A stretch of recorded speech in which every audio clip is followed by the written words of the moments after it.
para celebrar o segundo aniversário do Presbitério Serra Mar, e é com muita alegria, é um prazer imenso. Eu digo isso em nome da Igreja Presbiteriana do Âncora, Conselho da Igreja Presbiteriana do Âncora, em receber o presbitério para esta celebração de mais um ano de existência deste presbitério, que eu não tenho dúvida alguma que tem sido bênção na vida de seus conciliares, de seus ministros, de seus representantes, não só, mas de todas as igrejas do presbitério. Então nós ficamos lisonjeados, né, com o privilégio de podermos abrir as portas da igreja para este momento de adoração ao Senhor, em gratidão ao segundo aniversário do presbitério Serra Mar. Eu vou pedir para que você abaixe sua cabeça e ore silenciosamente por alguns instantes, a fim de que você peça ao Senhor para que abençoe os momentos que passaremos juntos, ainda que por pouco tempo, mas que sejam momentos alegres, de comunhão, momentos agradáveis ao Senhor. Aliás, que este culto seja tão somente em gratidão ao Senhor e que seja agradável ao Senhor em todos os atos dele.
Senhor Deus, nós louvamos e bendizemos o Teu nome, nós Te adoramos, nós Te exaltamos,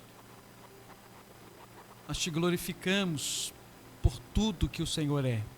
Deus, soberano Deus, Deus criador do céu, da terra, do mar, de tudo que neles há, e o Deus que nos criou com um propósito único, com um objetivo único, que é o de estarmos vivendo a vida para o louvor da Tua glória. E desfrutando, ó Deus, da presença do Senhor na nossa vida por toda a nossa existência. Temos orado, ó Deus, e temos compreendido que por si só esta consciência é suficiente para trazer ao nosso coração paz e tranquilidade num mundo tão conturbado como o que nós vivemos, ó Deus. A certeza de que fomos criados pelo Senhor com este propósito, para vivermos para o louvor da glória do Senhor e desfrutar da presença do Senhor na nossa vida por toda a nossa existência, é privilégio, ó Deus, e isso traz alegria ao nosso coração. Deus, nós, nessa consciência, como povo do Senhor, como igreja do Senhor, como corpo de Cristo neste lugar, nos reunimos para adorar o Teu nome, ó Deus, para bendizer o Teu nome, em gratidão ao Senhor por todas as bênçãos que o Senhor tem derramado sobre as nossas vidas, ó Deus. Não obstante o nosso imerecimento, ó Deus.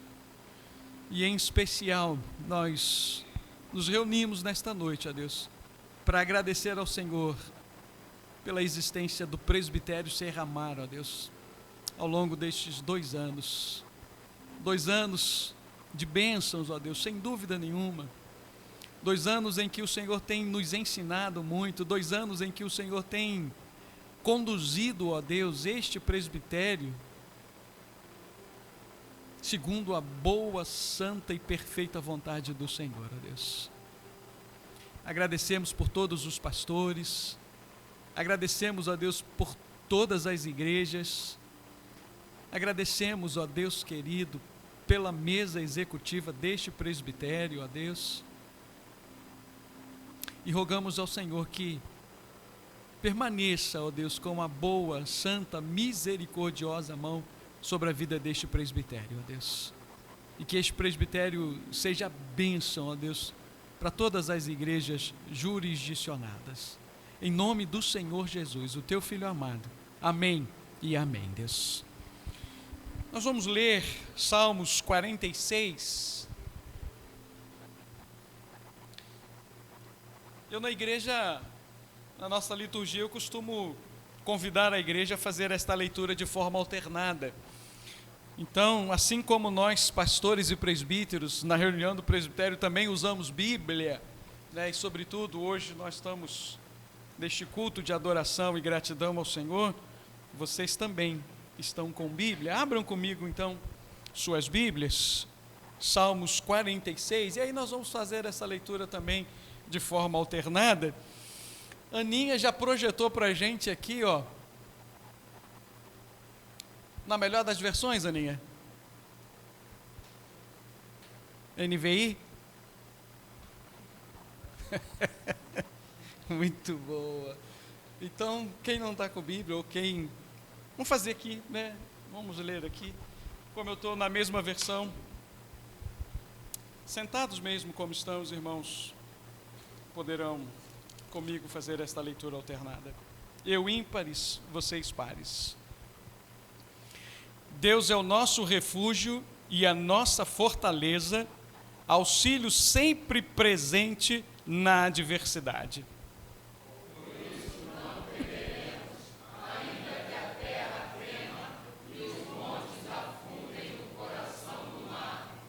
Ainda que estrondem as suas águas turbulentas e os montes sejam sacudidos pela sua fúria.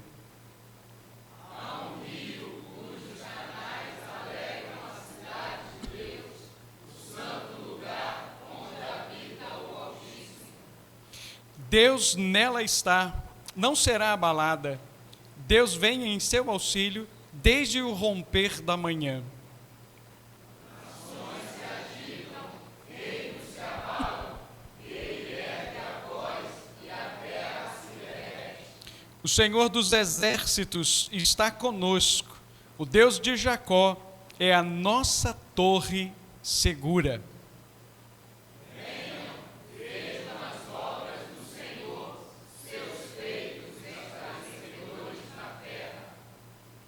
Ele dá fim às guerras até os confins da terra, quebra o arco, despedaça a lança, destrói os escudos com fogo.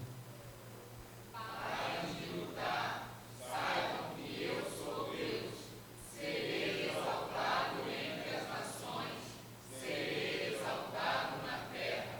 O Senhor dos exércitos está conosco, o Deus de Jacó é a nossa torre segura. Amém. Vamos adorar o Senhor cantando o hino de número 42 do nosso Inário Novo Cântico. O Ministério de Louvor estará nos auxiliando.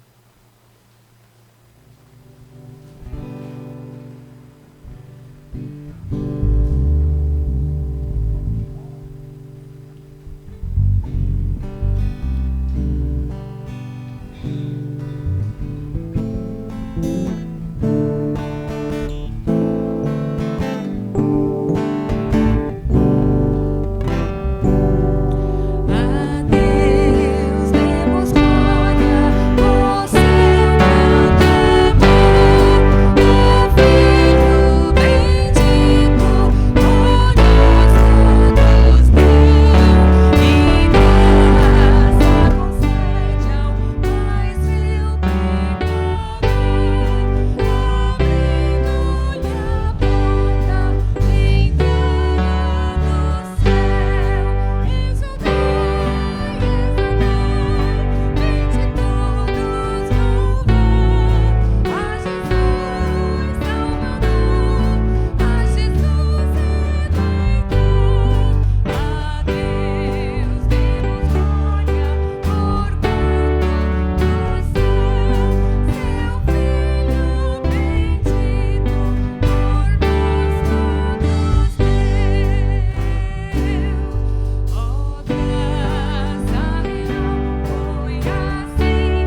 o reverendo Sebastião, que nos conduzirá no momento de contrição e oração.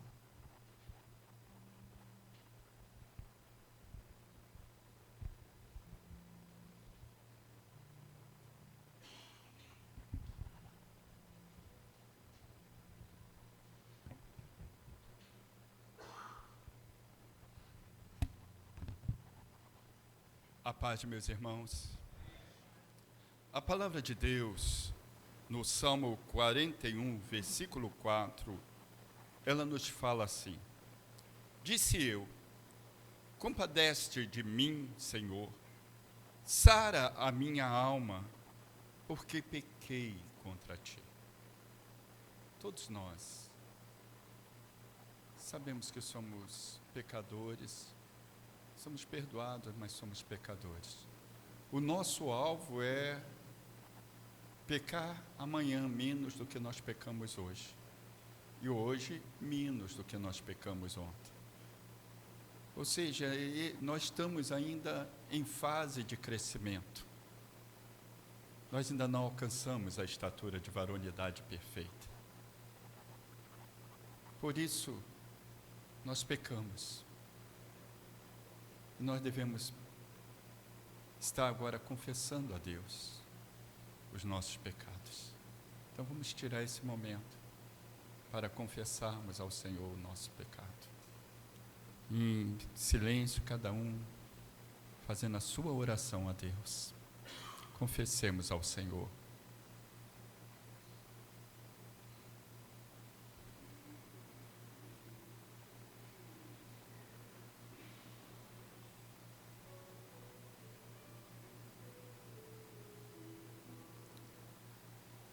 Pai,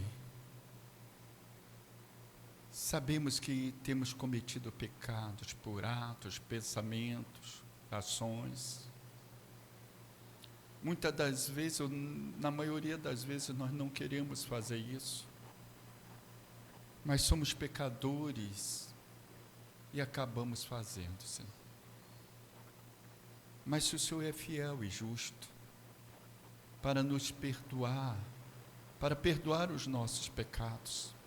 E nós estamos diante de Ti agora, Senhor, pedindo-lhe perdão pelos nossos pecados, pedindo, Senhor, nos dê força, nos dê crescimento, para que nós venhamos a cada dia estarmos pecando menos, nos santificando mais, para estarmos mais parecidos com Cristo Jesus.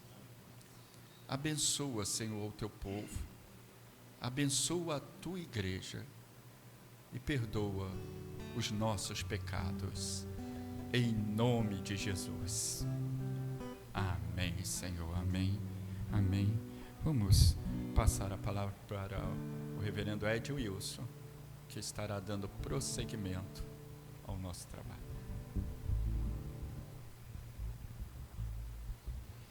Pecado confessado é pecado perdoado. Tenhamos alegria diante do Senhor em louvar e adorar o seu santo nome. Em Tito, capítulo 3, do verso 3 ao verso 7, assim diz a palavra do Senhor: pois nós também, outrora, éramos nécios, desobedientes, desgarrados, escravos de toda sorte de paixões e prazeres, vivendo em malícia e inveja, odiosos e odiando-nos uns aos outros. Quando, porém, se manifestou a benignidade de Deus, nosso Salvador, e o seu amor para com todos, não por obras de justiça praticadas por nós, mas, segundo a sua misericórdia, ele nos salvou mediante o lavar regenerador e renovador do Espírito Santo, que ele derramou sobre nós ricamente, por meio de Jesus Cristo, nosso Salvador, a fim de que, justificados por graça, nos tornemos seus herdeiros, segundo a esperança da vida eterna. Aqui o texto nos fala que nós somos herdeiros. E o que nos faz herdeiros é a graça do Senhor em nos perdoar. Mas herdeiro de quê? De uma vida que está ainda por vir? Não. Herdeiros das boas obras que o Senhor Jesus nos ensinou e nos instiga a viver esta vida aqui nessa terra. Se a gente der um passo à frente e ler o verso 8, nós vamos chegar a essa conclusão. Veja o verso 8. Fiel é esta palavra, e quero que no tocante a estas coisas faças afirmação confiadamente, para que os que têm crido em Deus sejam solícitos na prática de boas obras. Estas coisas são excelentes e proveitosas aos homens. Fomos perdoados, devemos praticar boas obras pela graça do Senhor. A graça do Senhor que nos motiva a ser melhores. Que o Senhor nos abençoe.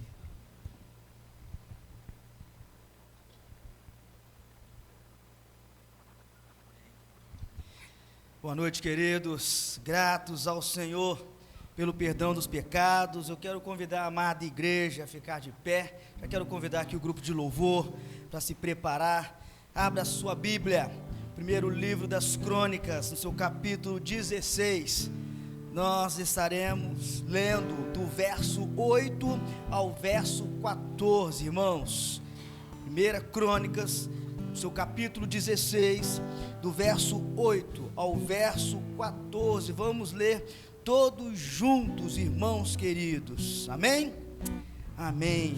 Diz assim o santo livro: rendei graças ao Senhor, invocai o seu nome, fazei conhecida entre os povos os seus feitos, cantai-lhe salmos, narrai todas as suas maravilhas, gloriai no seu santo nome, alegre-se o coração dos que buscam o Senhor.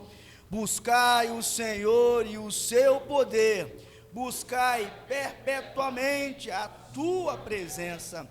Lembrai-vos das maravilhas que fez, dos seus prodígios e dos seus lábios. Vós, descendentes de Israel, seu servo, vós, filhos de Jacó, seus escolhidos. Ele é o Senhor, nosso Deus. Os seus juízos permeiam toda a terra, irmãos queridos. Rendei graças ao Senhor e invocai o seu santo nome. Como é bom estarmos na presença do Senhor Jesus, como é bom a gente poder comemorar mais um aniversário desse presbitério. Nós podemos olhar para trás e dizer que grandes coisas o Senhor tem feito por nós, e é por isso que nós bendizemos, invocamos esse Senhor, e por isso que a gente lembra das maravilhas que Ele tem feito em nosso meio. Então nós estaremos louvando ao Senhor nesse momento, né?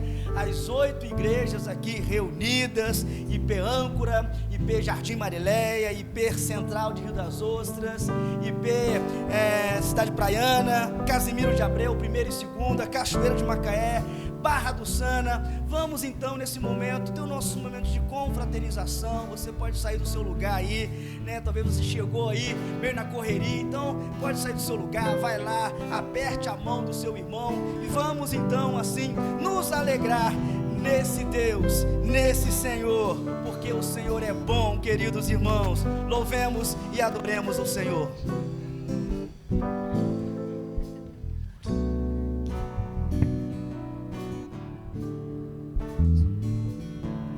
Estamos gratos ao nosso Deus por mais um ano, segundo ano, né, do presbitério Serramar. Que Deus esteja abençoando a cada um que está aqui nesse culto de aniversário e também nas reuniões que estão sendo feitas e nos visitando a nossa igreja. Seja muito bem-vindo à nossa igreja. Vamos cantar um cântico muito conhecido, muito antigo. Estamos em momento propício, momento próximo a Natal, festas de Natal, fim de ano.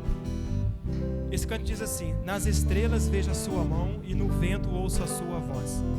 Deus domina sobre terra e mar, o que Ele é para mim. Aí eu pergunto para você, o que Jesus é para você? Eu sei o sentido do Natal. Que sentido o Natal tem na sua vida? Talvez árvore de Natal, muita comida, muita fartura, presente. Pois na história tem o seu lugar. Cristo veio para nos salvar. Eu convido a você, a todos, citarmos juntos João 3,16. Vamos lá? Porque Deus amou o mundo de tal maneira que deu seu Filho unigênito, para que todo aquele que nele crê não pereça, mas tenha a vida eterna. Cristo veio para nos salvar. Cristo veio para salvar cada um de vocês. Que esse seja o verdadeiro sentido do Natal na sua vida, na sua família. Se for só comida, fartura, presente, não tem sentido nenhum. Vamos cantar este cântico bastante animado e pensar nessa letra e pensar o que Jesus veio fazer na sua vida. E eu já te digo, Ele veio para te salvar.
és Deus, nosso Senhor. Somos teus, criados para o teu louvor. Deus, nosso Senhor, Jesus veio a este mundo para salvar você. Fomos criados para o teu louvor. Então vamos continuar cantando, louvando a nosso Deus, com essa música que tem o título de Tu és Deus.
todos cantam, Santo és Jesus.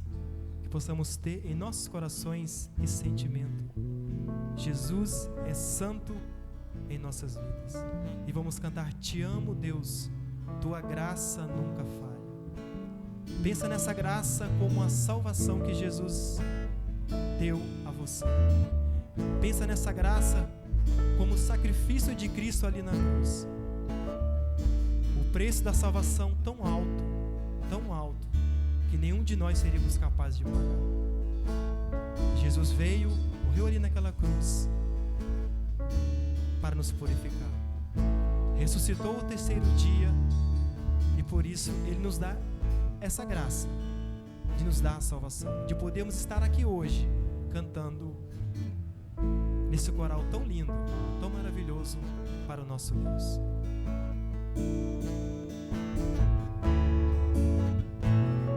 Te amo, Deus, Tua graça nunca falha.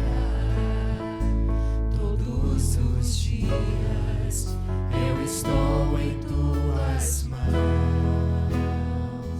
Desde quando me levanto até eu me deitar, eu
nosso Deus, sabemos que o Senhor é tão bom a ponto de morrer naquela cruz por nós, ó Pai. Te agradecemos, Senhor, por essa tão grande salvação. Obrigado, Senhor, por essa graça que o Senhor derramou sobre nossas vidas. Obrigado porque aqui estamos cantando, Senhor. Obrigado porque és fiel em todo o tempo. Sabemos que podemos contar contigo. Cada um que está aqui presente, o Senhor sabe, o Senhor conhece o coração de cada um. O que passa na vida de cada um, Senhor, o que passa na mente de cada um. Vá, Senhor, de encontro a cada pessoa, dando conforto, dando consolo, dando cura, Senhor. Mas acima de tudo, ó Pai, dando, Senhor, a vontade de te servir, de louvar o Teu nome e de pregar a Tua palavra. Obrigado por cada um aqui presente. Perdoa nossos pecados, em nome de Jesus. Amém. A igreja pode ser assim.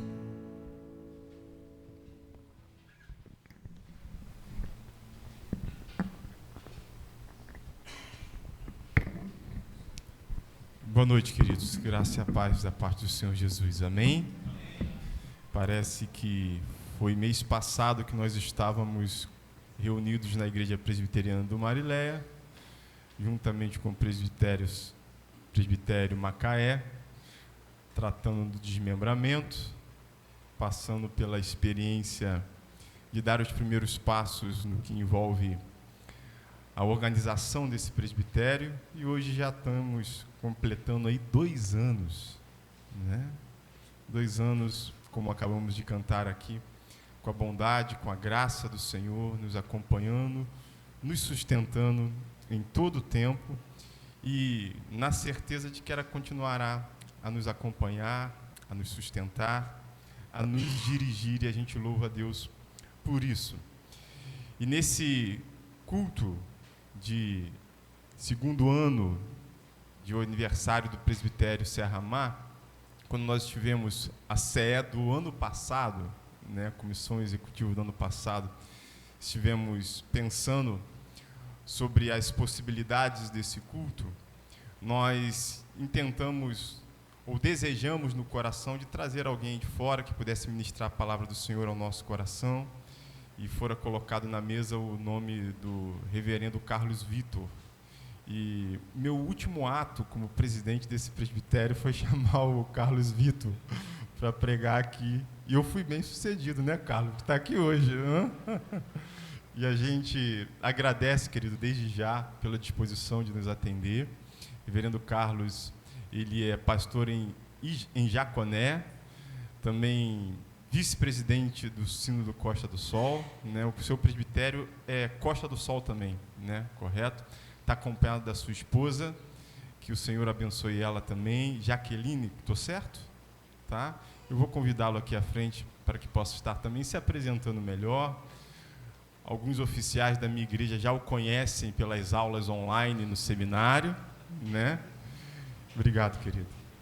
Vamos estar orando, Senhor. Pai, muito obrigado por esse dia, muito obrigado por essa noite, obrigado por esse concílio que o Senhor trouxe à existência há 2 anos atrás, que permitiu a gente estreitar os nossos laços, que permitiu a gente se assentar ao redor da mesa, partilharmos refeições, partilharmos também desafios e buscarmos juntos a orientação do Senhor para nossas vidas e para a vida das nossas igrejas. E a gente agradece ao Senhor por essa oportunidade e agradecemos também pela oportunidade que temos de ouvir a sua palavra através do seu servo Carlos Vitor. Obrigado pela vida dele, obrigado por aquilo que ele tem feito em prol do seu reino. Que o Senhor abençoe também a sua casa, a sua família, a sua esposa, a sua igreja, as atividades ministeriais que tem. E hoje aqui, que ele seja iluminado pelo Senhor, para trazer ao nosso coração a palavra que é viva, que é eficaz, que penetra a ponto de separar aquilo que é indivisível, e que o Senhor possa trazer edificação às nossas vidas. É assim que oramos, em nome do Senhor Jesus. Amém. Graças a paz, irmãos. Boa noite a todos. Uma alegria poder estar aqui com os irmãos, com tanta gente conhecida, né? Irmãos que foram contemporâneos do seminário, Ed Wilson, Carlos, Diogo, né? Irmãos que a gente sente o prazer de poder dividir tempos, né, na executiva do sínodo, né, reverendo Sebastião orou pouco e me batizou na infância, né, e aí deu no que deu, estou aqui hoje, né, então a gente louva a Deus, né, pela ousadia do irmão, sem saber o que estava acontecendo, né. Então a gente fica feliz. Já estive nessa igreja pregando aqui uma vez para a juventude do então Presbitério de Macaé. Então, para mim é uma alegria estar podendo voltar aqui essa noite, né? E como o pastor disse, eu me faço acompanhado da minha esposa, para que a esposa do Carlos não se sinta sozinho, né? Então, a Jaque veio comigo. A Jaque tem sido um instrumento valioso, né, do Senhor na minha vida. Sou pai de 2 crianças lindas, a Sofia, mais velha, 12 anos, e o Vitinho. O Vitinho, na verdade, foi falta de criatividade, né? A gente repetiu o nome. É Carlos Vitor também. A gente não sabia quem ia botar, falou, vamos repetir o nome, né? Eu já tenho até o nome, inclusive, se vier mais uma menina, é Carla Vitória. Então, Carlos Vitor, Carla Vitória, e a gente fica tudo bonito lá em casa, todo mundo feliz da vida, né? E eu fico feliz, de certa forma, ter podido participar, né, do desdobramento desse presbitério. Eu ainda estou na executiva do Sínodo do Costa do Sol. Então foi um assunto tratado, discutido, fizemos reuniões, e a gente fica feliz de ver que está dando frutos. Deus tem sido engrandecido através da vida desse presbitério. A gente fica feliz em ver o caminhar desse presbitério, as notícias que a gente sempre ouve. E nós temos também um desejo, né? Enquanto presbitério Costa do Sol, nosso presbitério ele pega dos limites de Cabo Frio com São Pedro da Aldeia e se estendem até Jaconé, que é o último bairro do município de Saquarema. E Deus tem dado graça que, desde quando eu comecei a trabalhar lá na região, nós temos trabalhado com a plantação, né, de novas igrejas, desenvolvendo um trabalho também de revitalização. E hoje no bairro a gente tem mais 2 igrejas sendo plantadas, né, a igreja de Bacaxá e a igreja de Sampaio Correia. Se Deus nos permitir, na RO estaremos discutindo a questão da organização da igreja de Bacaxá e também da ordenação do companheiro de seminário ali, né, o Adailson, está lá com a gente, somando lá forças. Então a gente tem podido trabalhar e a gente está com a expectativa de, no futuro próximo, né, pensar no desdobramento do presbitério Costa do Sol também, pelo menos a intenção de 2 municípios, né, porque a geografia se torna muito grande. Então o evento de SAF, que tem no extremo de São Pedro da Aldeia, se torna muito dispendioso e cansativo para quem mora no outro extremo, por exemplo. Então a gente pensa, a gente sonha nesse tempo em Deus nos abençoar e fazermos esse desdobramento, ficando 2 municípios para um lado e 2 municípios para o outro. Mas coisas do coração, né, e a gente põe diante da bondade do Senhor. Eu trago o abraço do Sínodo do Costa do Sol, do nosso presidente, né, o reverendo Arivelton Peisini. Estou como vice-presidente o 2º mandato. Também trago lembranças do reverendo Manuel Bezerra, presidente do Costa do Sol. Eu sou também o vice. Depois que eu descobri a função de vice-presidente, irmãos, descobri que é muito bom trabalhar na executiva. Viu? Quando o presidente não está, não tem reunião. Quando o presidente não manda a pauta, não tem reunião de CE. Né? Então, o vice no Brasil ainda é privilegiado. Então, eu posso dizer que é um prazer trabalhar na executiva do Sínodo, é uma alegria, não me cansa trabalhar na executiva do presbitério. E eu oro para que anos assim continuem, viu? Queridos amigos e irmãos, eu quero convidá-los a abrirem suas Bíblias num texto que, porventura, é de conhecimento de todos nós, que é o de Mateus 28, dos seus versículos 18, 19 e 20. É um texto bem conhecido, mas que em momento algum perdeu, ao longo do tempo, a sua relevância, a sua profundidade. E todas as vezes que estamos diante de um texto, de certa forma, conhecido, nós somos desafiados, não é, a mergulhar um pouquinho mais, a apreender, a assimilar aquilo que o Senhor tem para nós. Eu quero convidar você a ler o texto de forma silenciosa. Eu estarei lendo de forma audível, já oramos, E o texto diz assim, Mateus 28, do 18 ao 20. Jesus, aproximando-se, falou-lhes, dizendo: toda autoridade me foi dada no céu e na terra. Ide, portanto, fazei discípulos de todas as nações, batizando-os em nome do Pai, do Filho e do Espírito Santo, ensinando-os a guardar todas as coisas que vos tenho ordenado. E eis que estou convosco todos os dias, até a consumação dos séculos. Que dádiva a gente poder ser participante dessa história, não é? Aliás, a história da humanidade, ela é marcada por inúmeras tentativas de pessoas, de reinos, de tentarem promover os seus nomes, os seus reinos, de tentarem promover a sua glória ao longo dos séculos. Homens que em seu tempo foram verdadeiros déspotas, ditadores, assassinos. Homens que a gente poderia citar, que ficaram conhecidos na história, como Alexandre o Grande, no século 4, 5 a.C. A gente poderia citar o reinado de Gengis Khan, quase um século de reinado, no século 11, 12.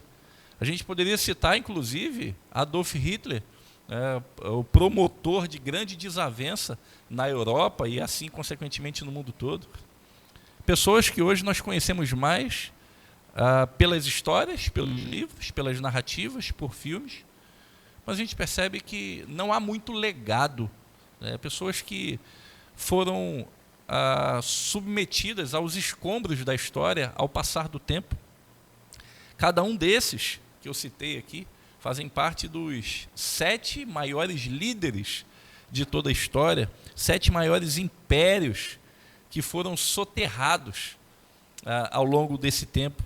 E as suas marcas hoje, elas não são conhecidas e vislumbradas, mas são apenas materiais de museu, materiais de história. Mas quando a gente lê essa passagem em Mateus 28, uma passagem conhecida como a passagem da Grande Comissão, e se talvez nós não fôssemos cristãos e olhássemos para essa passagem, nós poderíamos talvez facilmente pensar o seguinte: olha, mais um plano de um megalomaníaco de tentar dominar o mundo com uma ideologia. Mais uma ideia de Pink Cérebro. Lembra desse desenho, né? Que é da minha idade, possivelmente já viu, né? Pink, o cérebro vai perguntar para o Pink: o que vamos fazer hoje, né? Nós vamos dominar o mundo. E os 2 ratinhos dentro do laboratório tentam e não conseguem, não é verdade? E aí a gente olha para esse projeto, se a gente não se considerar cristão, a gente olha para esse projeto e fala assim: é um projeto que vai morrer nas suas primeiras caminhadas. Afinal, quem são seus seguidores? Seus seguidores são pessoas sem know-how nenhum em questões políticas, em questões bélicas. Esse pessoal está seguindo um carpinteiro que diz ser crucificado, morreu, depois disse que ressuscitou, mas ele tem um pescador que segue ele para tudo quanto é lugar que ele vai. Quem são essas pessoas? Tem algum político, algum médico, tem algum engenheiro, tem alguém da guarda de Roma? Não tem ninguém, são todos simples, todos sem know-how algum, pescadores, pessoas que não saberiam o que fazer para dominar o mundo, para conquistar o mundo. Mas de forma surpreendente, a passagem que a gente observa em tela retrata a história de um carpinteiro, sem traquejos de guerreiro, um carpinteiro que não portava lanças ou armas, mas um carpinteiro que indubitavelmente foi um instrumento poderoso para mudar a história. Era o homem-deus, 100% Deus, 100% homem. Algo que para nós, na nossa física, é incabível, 2 corpos ocuparem o mesmo lugar. É como se a gente colocasse um copo de água e dentro desse copo de água a mesma quantidade de óleo sem que nenhum se derrame, sem misturar. É incompreensível para nós. Cristo era 100% Deus, 100% homem, com naturezas distintas, não se misturavam. E foi ele que foi o responsável pela transformação da história. Foi ele o responsável por estarmos aqui hoje.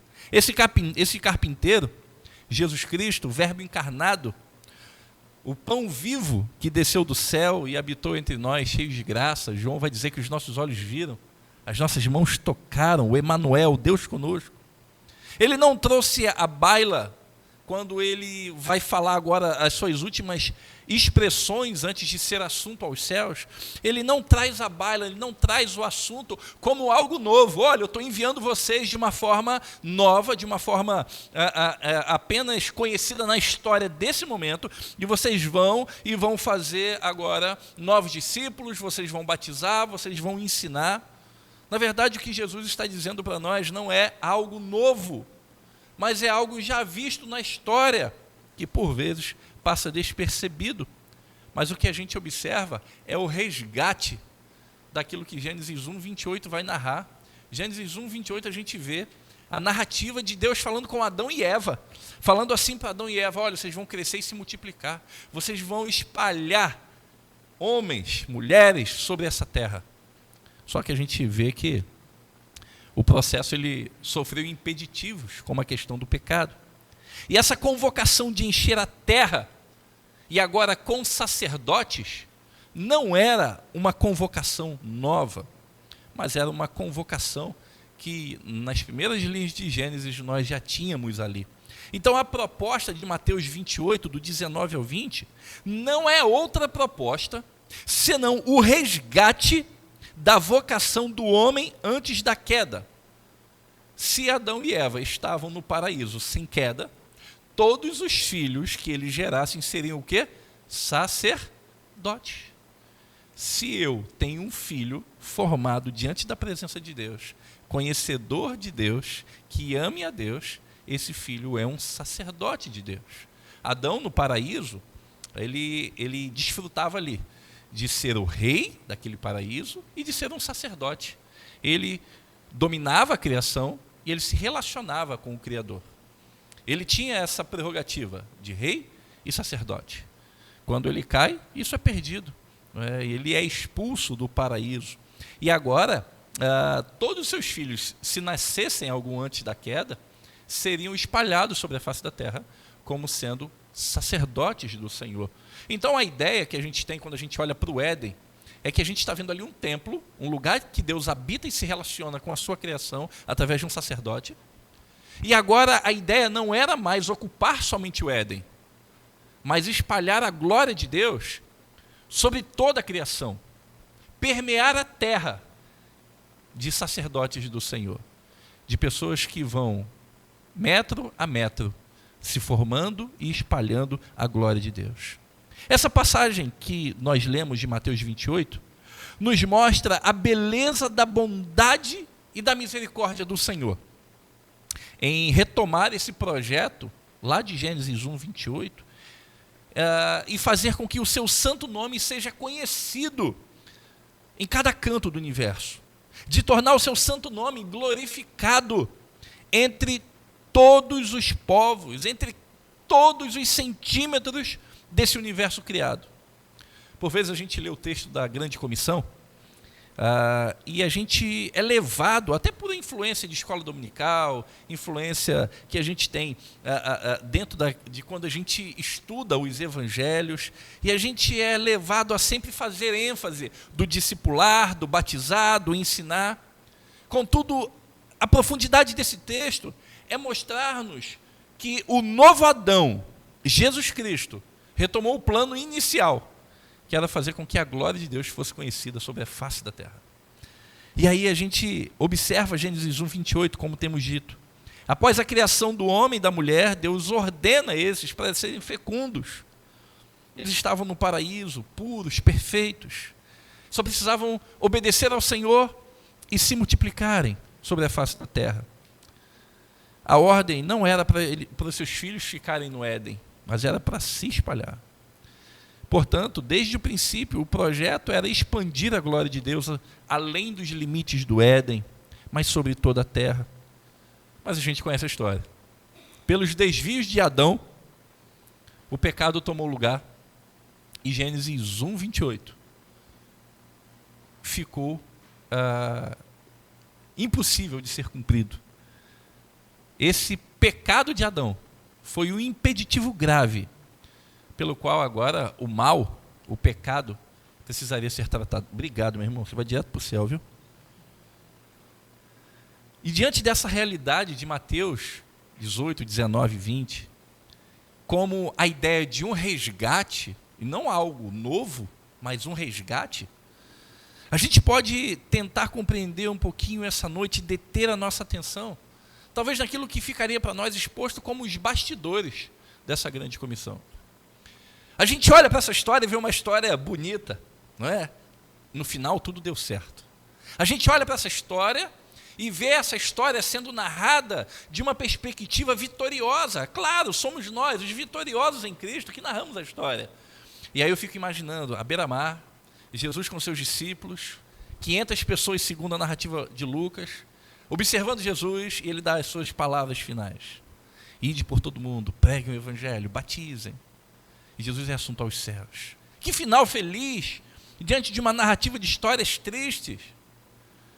Mas qual de fato é os bastidores que nos levam ao cumprimento dessa grande comissão?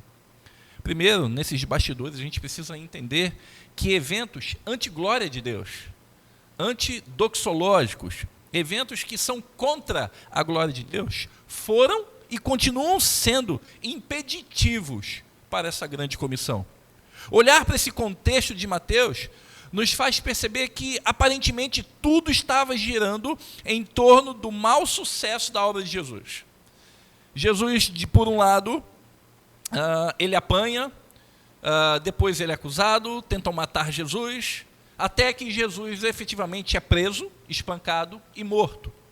Então aparece que agora, Mateus 28 Jesus ressuscitou e ele agora está enviando um povo para essa terra. Algo que não era novo, mas era repetido de forma diferente. A gente poderia olhar esses impeditivos não apenas na vida de Jesus, mas impeditivos antes. A gente olha, por exemplo, para Gênesis 3,15, que a resposta é imediata à queda. Deus vai tratar Adão e Eva e falar o seguinte: olha, do fruto da mulher vai vir aquele que esmagará a cabeça da serpente, mas a serpente irá picar o seu calcanhar. Então a gente vê ali o anúncio, um proto-evangelho. E a gente começa a ter as reverberações disso, os ecos disso, as reverberações satânicas que se opõem à glória de Deus. O primeiro eco, que a gente poderia chamar de eco opositor a essa glória de Deus, é exatamente a queda do primeiro homem no Éden. Adão condenando assim toda a humanidade. Adão tinha uma ordem muito bonita: você vai se multiplicar e encher a face da terra de sacerdotes. Mas Adão cai. Agora a gente tem um problema: como é que a gente vai espalhar a glória de Deus se toda a humanidade está condenada? E agora, pela queda, esse propósito ele estava sujeito, na perspectiva humana, de falência. E após o pecado, essa perspectiva ficou comprometida. Agora, outro projeto opositor que se encaminha, e quando a gente olha para Gênesis, a gente consegue perceber isso, é que a humanidade cresce, a humanidade se desenvolve, e aí Deus olha para Noé, e o texto fala que Deus achou graça em Noé, né? Tem até teologias do riso que são fundamentadas aí, né? Começar a rir porque Deus achou graça em Noé, e não é esse tipo de graça, mas achou misericórdia diante daquele povo, falou assim: eu vou manifestar a minha graça, o meu amor, que você não merece, né? E aí o que acontece é que Gênesis 6, do versículo 5 ao 7, vai mostrar que Deus olha para a terra e vê que a iniquidade do homem havia se multiplicado, que não tinha mais jeito. E Deus chama uma família e reseta a terra. Dá lá o desliga, puxa da tomada. E aí a gente vê uma família sendo salva. Só que é interessante a gente observar que se o Éden a gente entende como um templo, onde Adão era o rei e sacerdote, que agora foi fechado com os anjos à porta, agora a gente tem um novo templo onde Deus se relaciona, que é a arca, onde Deus também coloca anjos para poder selar a sua entrada. E aí, quando essa arca para no Monte Ararat, o que acontece é que a gente percebe que as mesmas expressões que Deus falou para Adão são repetidas agora para Noé. Lá em 9:1, vocês agora vão se multiplicar e se encher. Multiplicar, ser fecundo e encher a face da terra. A mesma ordem. Só que o que a gente começa a acompanhar, quando a gente olha para Gênesis 10, e ali a gente aparentemente é uma genealogia, e não é uma genealogia, são as nações que estavam ali surgindo, e em seguida a gente olha a Torre de Babel, um projeto demoníaco para não se tornar agora o nome de Deus célebre, mas um projeto pessoal, egoísta, um projeto satânico para fazer com que a glória do próprio nome seja conhecida. E o texto vai dizer, bem enfático, que Deus desce e confunde a língua dos homens, e eles se espalham. Esse projeto, mais uma vez, é frustrado. E a partir daí a gente percebe que a iniquidade se multiplicou. E o projeto de Gênesis 1:28 estava comprometido. O que a gente começa a entender é que esses projetos não foram apenas esses 3 projetos anti-glória de Deus, mas a gente observa, por exemplo, o reinado de Acabe e Jezabel, onde queriam acabar com todos os filhos de Davi, com toda a descendência de Davi. Se acaba com a descendência de Davi, não teria o Cristo. A gente pode olhar, por exemplo, para Esté e a história que ela narra, onde no reinado de Assuero queriam acabar com todos os judeus. Se acabam com todos os judeus, não tem o Messias. A gente olha lá para Apocalipse, naquela parte que fala assim, e o dragão está vendo a mulher para dar à luz, na expectativa de que quando ela der à luz, o menino seja morto. E a gente vê perseguição, que tentam fazer com que a descendência que Jesus viria seja comprometida. A gente começa a perceber que tudo que gira em torno da descendência de Cristo agora sofre martírio, apanha, é escravizado. A matança de inocentes na época de Jesus. E muitos projetos demoníacos que foram instrumentos satânicos para serem impeditivos do avanço do reino de Deus. Essa realidade, meus amados irmãos, mostra os desafios não apenas de uma igreja antes de Cristo, mas mostra os desafios da igreja depois de Cristo. No desafio cotidiano, essa igreja ela sempre lutará contra um arsenal de impeditivos do avanço do reino de Deus. Mas toda a história, irmãos, mostra que Deus não está alheio às situações que a gente vive, mas de forma soberana, como o guarda de Israel, aquele que não dorme, aquele que não tira cochilo. Deus está atento de forma soberana. E Ele estabelece seus planos de uma forma perfeita.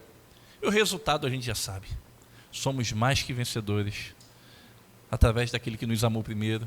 Somos mais vencedores em Cristo Jesus. E a gente continua a enfrentar situações impeditivas ao avanço do cumprimento da grande comissão. Em nossa geração, por exemplo, a gente poderia citar o liberalismo teológico como um impeditivo ao avanço da grande comissão, segundo os padrões bíblicos. Há pastores que dizem, inclusive, para atualizar a Bíblia, né? E a gente conhece. A gente vê, além disso, a gente vê ideologias que tentam soterrar princípios cristãos. Ideologias que minimizam a família, esmagam os pressupostos cristãos. A gente olha nos países perseguidos, a perseguição do evangelho. A gente olha para as leis do Brasil, leis que cerceiam a atividade da igreja, leis que tentam limitar a atividade da igreja. A gente pode olhar para dentro do arraial evangélico, se assim pudéssemos chamar, a sincretismos religiosos dentro da própria igreja, trazendo coisas do mundo, de religiões pagãs para dentro da igreja. A gente ouve constantemente falando o seguinte: isso não tem nada a ver. Isso foi naquela época, isso não tem nada a ver. Não é? A gente sempre observa que haverá tentativas demoníacas de emperrar o avanço da igreja, de emperrar a dinâmica da igreja. Mas o próprio Jesus lá em Mateus 16 diz, né? As portas do inferno não prevalecerão contra a igreja do Senhor. Que conforto, porque não depende da gente, depende do Senhor. Por mais dificuldades que a gente enfrente enquanto igreja, enquanto presbitério, por Cristo, irmãos, o avanço de seus sacerdotes sobre a face da terra é garantido. Por Cristo, esse avanço, ele é garantido. E, em segundo lugar, se a gente observa planos ou situações anti-glória de Deus, são impeditivos à glória de Deus, a gente começa a observar nesses bastidores da grande comissão aquilo que para nós, presbiterianos, é muito falado, talvez muito divulgado, que é a ideia do pacto da graça, a nova aliança, como um propulsor e garantidor a essa grande comissão. Então, quando a gente olha para a grande comissão, a gente precisa olhar para os bastidores. Há impeditivos, houveram impeditivos, continuam tendo impeditivos. Mas em que nós estamos ancorados a ponto de sermos hoje sacerdotes do Senhor? Na graça. Simplesmente por causa da graça. Se de um lado a gente consegue observar esses impeditivos ao avanço da grande comissão, por outro lado nós conseguimos perceber que Deus não abandonou e nem deixou de lado os seus propósitos, mas com mão forte providenciou todas as coisas para o avanço do seu reino. No meio de toda a rebelião satânica contra o avanço do reino de Deus sobre a face da terra, a gente pode ver Deus trabalhando na história. A gente vê Deus estruturando as coisas. Se de um lado a gente observa de Gênesis 1 a 11, a narrativa da queda após queda do ser humano, do crescimento desvairado contra a vontade de Deus, em Gênesis 12, 1 ao 13, a gente vê um Deus que com mão forte fala o seguinte: olha, se depender da humanidade, ninguém se salva. Eu vou assumir jurisdição sobre isso aí. Gênesis 12, 1 ao 13, a gente vê que de forma passiva, Abraão reage à voz do Senhor, dizendo apenas o que cabe. Sim, Senhor. Sim, Senhor. Vou fazer de você uma grande nação. Vou abençoar sua família, todas as famílias da terra serão bem-sucedidas, serão abençoadas. E aí Abraão assume a sua postura passiva. Só obedece, mas obedece cheio de medo, porque a gente conhece a história de Abraão.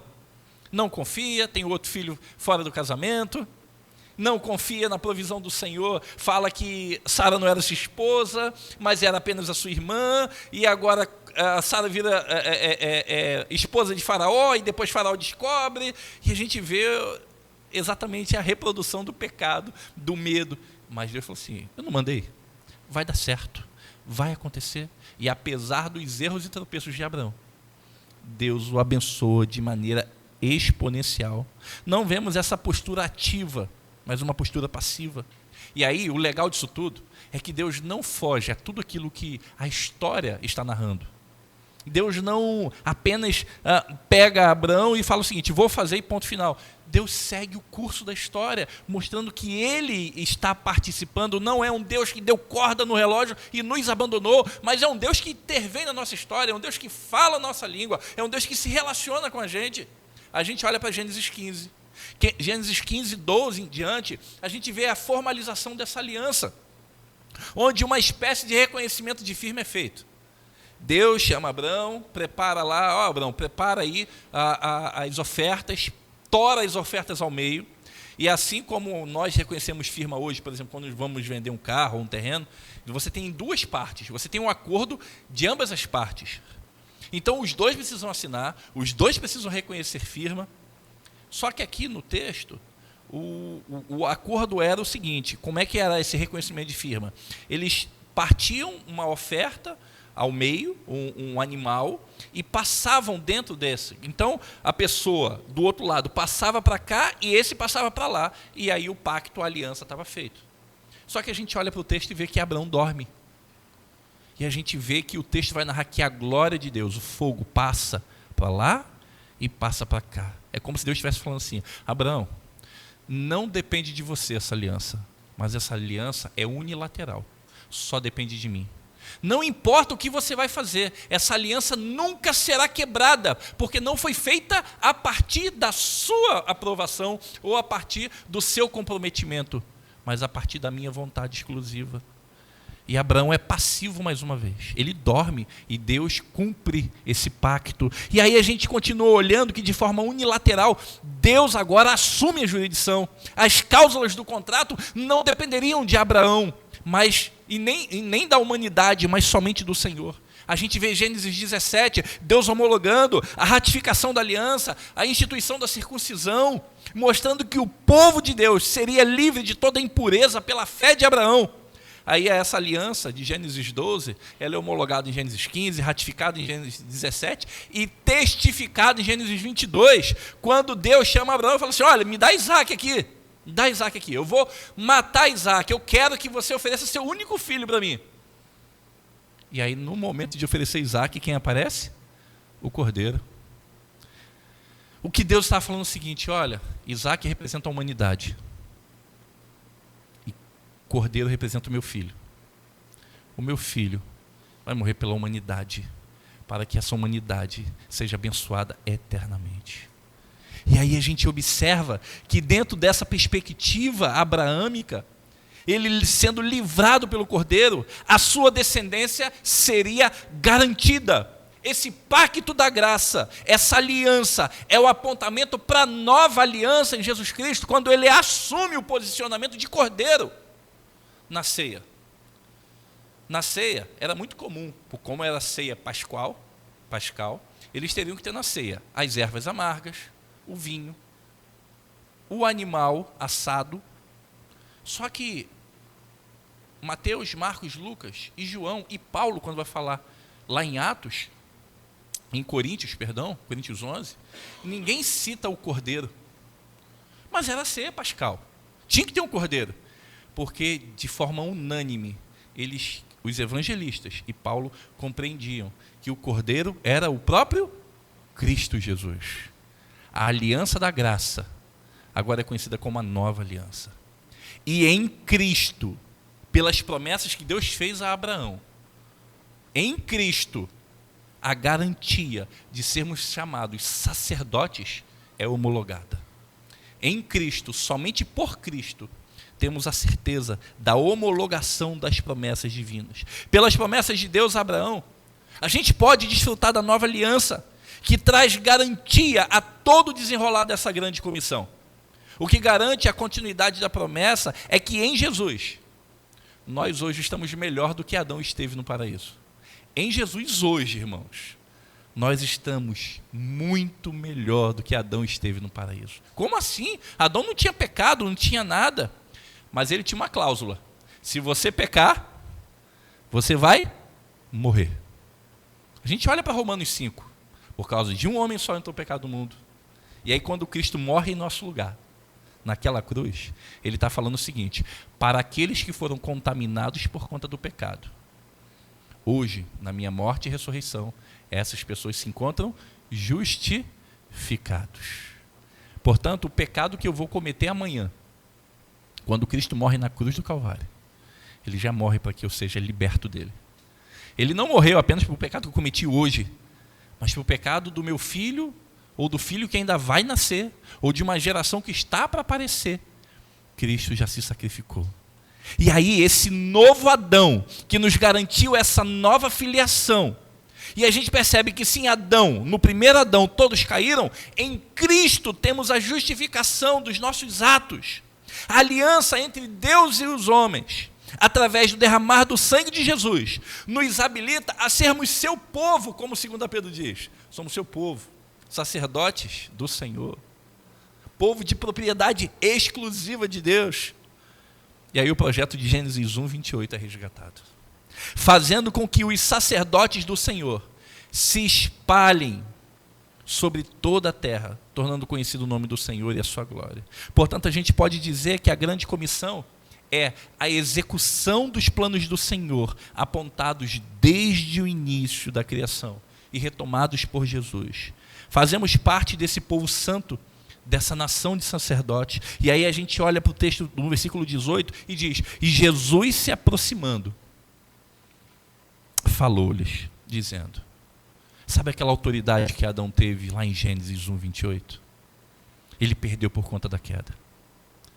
Hoje, através da morte e ressurreição, através da obediência submissa, eu tenho toda a autoridade para falar que quem está em mim é um sacerdote do Senhor, para espalhar a glória de Deus sobre toda a face da terra. Por isso que a grande comissão encontra eco universal, porque ela não é um novo acordo. Existe um livro chamado Continuidade e Descontinuidade. Esse livro vai falar o seguinte: está no Antigo Testamento, está no Novo, a igreja hoje deve fazer. Está no Antigo, não está no Novo, a igreja da atualidade não deve fazer. Está no Antigo, ou melhor, não está no antigo, tem no novo, não é doutrina para a igreja atual. Ou seja, o que a igreja atual precisa fazer? O que está no antigo, o que está ratificado no novo, e a igreja continua fazendo. Se parou ou é nova doutrina, a igreja não faz. A gente pode olhar, por exemplo, para Atos dos Apóstolos. Atos dos Apóstolos não é normativa para gente que gere doutrina, porque é uma narrativa. Mas a gente tem o antigo, tem no novo e tem uma doutrina. Não tem no antigo, mas tem no novo? Não temos doutrina. Temos no antigo e não temos no novo? Também não temos doutrina. A doutrina que a igreja usa tem no antigo, é entendida no novo e executado pela igreja. Grande comissão é uma nova doutrina? Não. Tem no antigo. É homologado e ratificado no novo e posta para a igreja. Nós não estamos fazendo nada diferente dos planos eternos do Senhor. Nós somos chamados para sermos servos que espalhem a glória do Senhor sobre a face da terra. E isso não é novo, isso é desde lá de trás, é desde Adão, mas o pecado ofuscou isso, o pecado nos cegou. Nós olhamos de forma derradeira que o triunfo do cumprimento da grande comissão não é, irmãos, como igreja, fazermos com que pessoas se convertam. Esse não pode ser o nosso objetivo, mas é fazer com que a glória de Deus seja conhecida.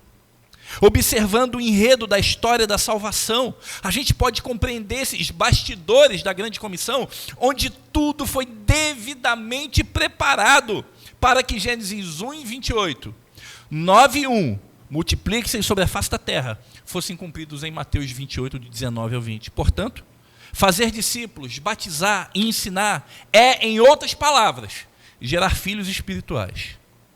Formar sacerdotes de Deus que espalhem a glória de Deus sobre toda a terra. Atentar para a grande comissão é fazer-se cumprir Isaías 11:9 e Abacuque 2:14, onde vemos que o conhecimento do Senhor cobrirá a terra, assim como as águas cobrem o mar. O conhecimento da glória do Senhor é fazer com que toda a terra conheça quem é o Senhor, para que a partir de então as ovelhas perdidas de Israel ouçam a voz do Senhor e se retornem, e se tornem para Ele. Nosso objetivo como igreja, irmãos, não é converter ninguém. Nosso objetivo é levar a glória de Deus onde essa glória está ofuscada. O triunfo dessa grande comissão não é um ato de discipular, não é um ato de batizar ou um ato de ensinar como um fim último, mas sim fazer com que Deus seja conhecido. Há um autor evangélico muito conhecido, por sinal, John Piper, que ele diz: as missões não são o alvo fundamental da igreja. A adoração é. As missões existem porque não há adoração. A adoração é fundamental, não as missões, porque Deus é essencial, o homem não. A adoração é essencial, o homem não. A adoração é, portanto, irmãos, o combustível e a meta dessa grande comissão. É o combustível e a meta das missões. Por mais bela que seja a intenção da igreja alcançar os perdidos, salvar os perdidos, a nossa função é sim levar o evangelho para que todos possam conhecer a glória de Deus. As ovelhas perdidas de Israel ouvirão a voz do seu pastor e reconhecerão. E chegará o dia em que Filipenses 2, verso 11, será ecoado, onde toda língua confessará e todo joelho se dobrará, para que seja conhecida a glória de Deus Pai. O objetivo da igreja é a glória de Deus.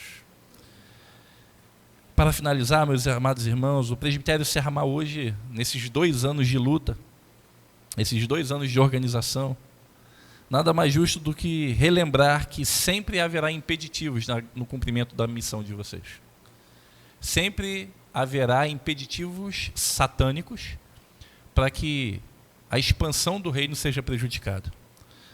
Mas não se sintam privilegiados, vocês não foram os únicos a sofrer pelo evangelho. Outros sofreram, muitos morreram, e o evangelho chegou até a nossa região.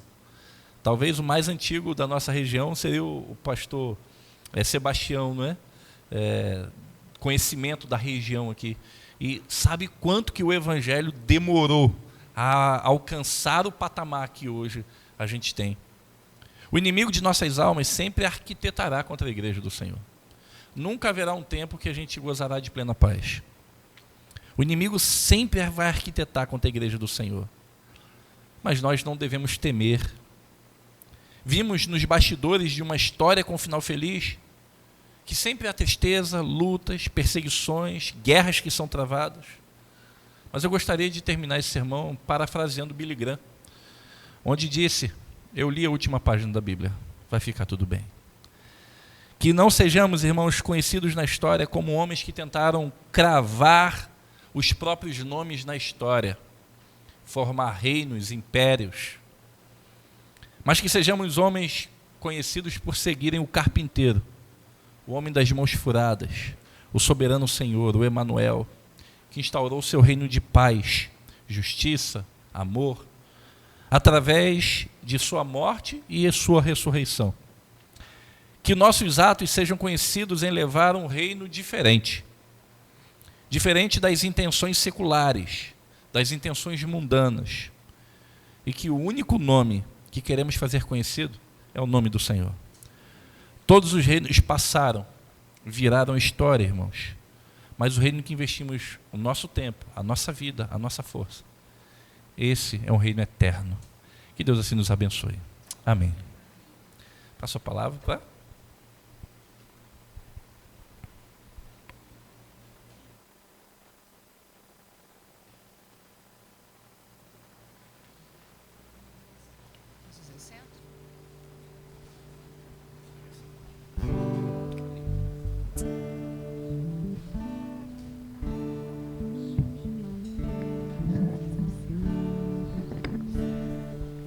Que esse Jesus que acabou de ser anunciado aqui neste momento seja o centro de sua vida.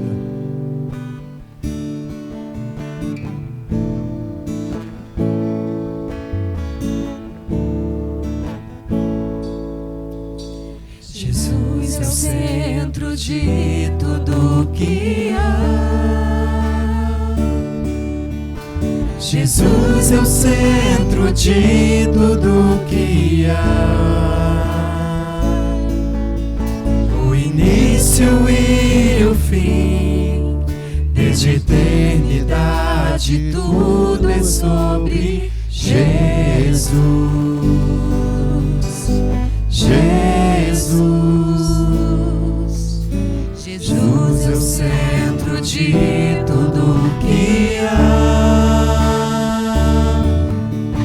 Jesus é o centro de tudo que há. O início e o fim, desde a eternidade, tudo é sobre Jesus. Jesus, nada mais importa, nada se compara a ti.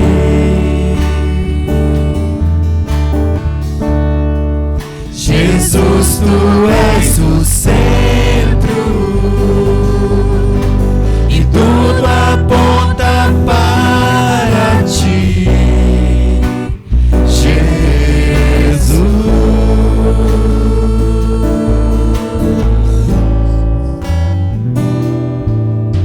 Jesus é o centro de todo o meu ser. Jesus é o centro de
seu centro de sua igreja.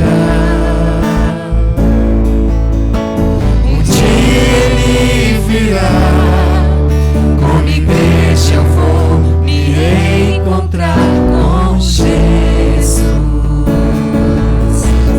Jesus, Jesus, Jesus,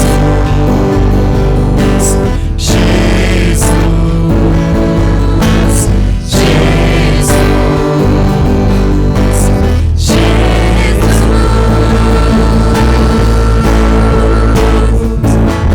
Que em meu coração Cristo seja o centro e todo o meu ser mostre quem tu és. Que em meu coração Cristo seja o centro e todo o meu ser mostre quem tu és.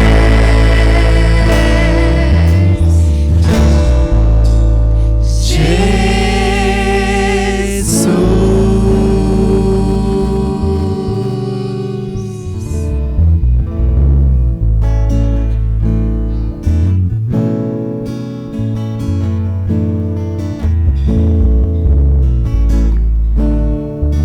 Graças e paz, meus irmãos, a todos uma boa noite. Estamos chegando no fim do nosso culto, segundo aniversário do nosso presbitério.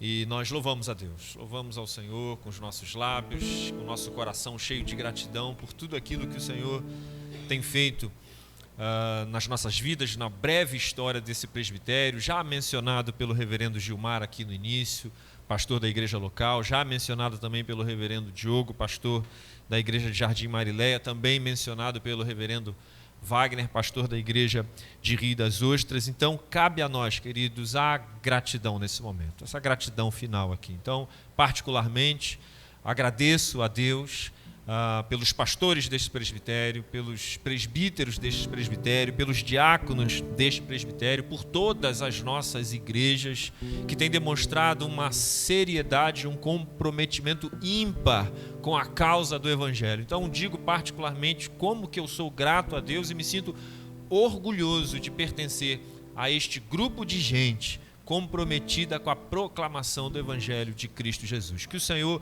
continue nos abençoando, que nos dê ainda muitos anos de serviço precioso ao Evangelho do nosso Senhor. Quero apenas, queridos, discordar com veemência do nosso reverendo Carlos Vitor, não a despeito da pregação do Evangelho, né, que edificou as nossas vidas nesta noite, mas quando ele se refere, não, vice-presidente é uma maravilha, quero sempre ter esse cargo. Quero dizer ao nosso querido irmão Vitor que na primeira eleição desse presbitério eu fui eleito vice-presidente. Aí comuniquei a minha esposa, né? E aí ela fala assim: eu falei com você. Eu falei assim: minha filha, vice-presidente. Daqui a 2 anos você vai ouvir a explicação do Vitor, você vai ver que é tranquilo. E aí na nossa reunião seguinte, o que acontece com o nosso presidente? Covid. E aí esse rapaz aqui inexperiente tem que assumir a presidência lá da nossa RO. Que Deus tenha misericórdia de nós. Até que nesta última eleição, né, fui eleito presidente. E aí eu posso confessar, não tem problema nenhum, querido, com toda a transparência. Mandei mensagem para minha esposa: fui eleito presidente do presbitério. E ela falou assim: vou pedir o divórcio. Agora vocês entenderam por que eu fiz questão de trazê-la hoje aqui, né? E ela veio e falou assim: cadê as esposas dos outros pastores? Você falou que ia vir todo mundo. Eu fiz para tentar acalmar, né? Para ela ficar tranquila e assim o Senhor nos abençoar. Queridos, quero apresentar aos irmãos a nova comissão executiva do presbitério, convidar aqui à frente o reverendo Sebastião, vice-presidente eleito para esse ano de 2024. Primeiro secretário, reverendo Diogo, chamar aqui à frente. Segundo secretário reeleito, presbítero Roberto, também da Igreja Presbiteriana de Jardim Marileia. Nosso secretário executivo continua sendo nosso irmão Gilmar, reverendo Gilmar. Vem para cá, reverendo. Pastor da igreja local. E pelo menos até amanhã, pelo menos até amanhã, chamar aqui o nosso tesoureiro, o presbítero Alexandre, que compõe aqui a nossa comissão executiva. Queridos, esses são os irmãos que estarão aí à frente desse trabalho, mas isso não significa que os demais irmãos e toda a igreja não tenha que estar comprometida com os trabalhos que o Senhor nos tem permitido neste lugar. Então, que o Senhor abençoe esses irmãos. Estaremos aqui orando, não sem antes nós lermos aqui o texto de Hebreus, capítulo 13, versos 20 e 21. É o desejo nosso para esse presbitério no decorrer dos trabalhos do ano que vem. Diz assim a palavra de Deus: ora, o Deus da paz, que tornou a trazer dentre os mortos o nosso Senhor Jesus, o grande pastor das ovelhas, pelo sangue da eterna aliança, aperfeiçoe vocês em todo o bem, para que possam fazer a vontade dele, que ele opere em nós o que é agradável diante dele, por meio de Jesus Cristo, a quem seja a glória para todos sempre. Amém. Estaremos orando, fazendo a oração final, que os nossos irmãos aqui estejam também ministrando orações, suplicando ao Senhor por esse presbitério, pelas nossas igrejas. Não posso deixar de fazer uma menção, queridos, especial de agradecimento nesse final de culto a quem eu chamei hoje. Roberto teve algumas dúvidas, né, acerca dos nossos trabalhos. Ele mandou uma mensagem para mim: pastor, estou com uma dúvida aqui. E eu falei assim: eu também não sei. Aí eu falei assim para ele: vou perguntar para o nosso presidente, para o meu presidente. E ele falou assim: um presidente que tem um presidente, que maravilha. Quero fazer uma menção especial ao reverendo Wagner, né, que foi o primeiro presidente do nosso presbitério, e dizer que o presbitério tem a cara do reverendo Wagner como presidente. Apesar do que, para esse ano de 2024 está mais bonito, né? Está mais bonito. Mas o reverendo Wagner tem sido assim muito especial nas nossas vidas, nesse presbitério. Que o Senhor continue abençoando e, quem sabe, seja apenas um ano sabático. Eu ficarei feliz, se assim for, né? Mas que Deus nos abençoe. Obrigado, meu irmão, pela sua contribuição, que mesmo não estando presente nesta comissão executiva, tem trabalhado bastante nesses dias, nos ajudando, nos apoiando, nos esclarecendo e nos direcionando. Que o Senhor continue te abençoando. Vamos ficar de pé, queridos? Vamos orar ao Senhor, agradecer ao nosso Deus. Senhor, nosso Deus e Pai, muito obrigado, ó Senhor, não apenas por este culto em que o Senhor nos chamou a este lugar para a glória do Teu nome, para o louvor da glória do nome do Filho unigênito do Pai, Jesus Cristo, nosso Senhor e Salvador. O nosso coração aqui está cheio de gratidão, os lábios cheios de louvores, meu Deus, reconhecendo a Tua boa mão sobre a nossa história, sobre a história das nossas igrejas e a breve história deste presbitério. Senhor, se o Senhor não estiver à frente deste presbitério, Senhor, não nos faça seguir. Mas nós temos conhecido o nosso Senhor e visto a Tua boa mão nos conduzido o tempo todo, ó Senhor. Por isso nós te louvamos e te suplicamos uma vez mais, seja conosco, abençoe os trabalhos das nossas mãos, meu Deus, e que o Senhor esteja sempre no centro das nossas vidas, no centro das nossas igrejas, no centro desse presbitério, Pai. Que a Tua graça esteja conosco, que a graça do nosso Senhor e Salvador Jesus Cristo, que o amor de Deus, o Pai, Criador e sustentador de todas as coisas, e as doces consolações do Santo Espírito de Deus, seja com esta igreja, seja com este presbitério, não apenas nesta noite de sexta-feira, ó Senhor, mas que assim seja pelos séculos dos séculos. Cantemos.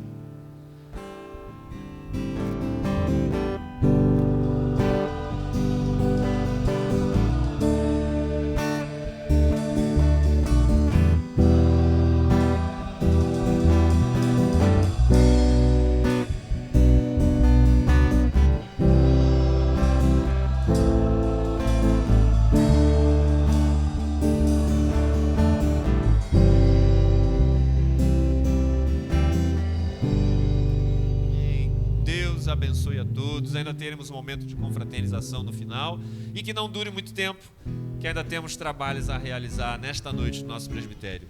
Deus abençoe a todos. Reverendo Carlos Vitor, mais uma vez, a nossa gratidão ao irmão.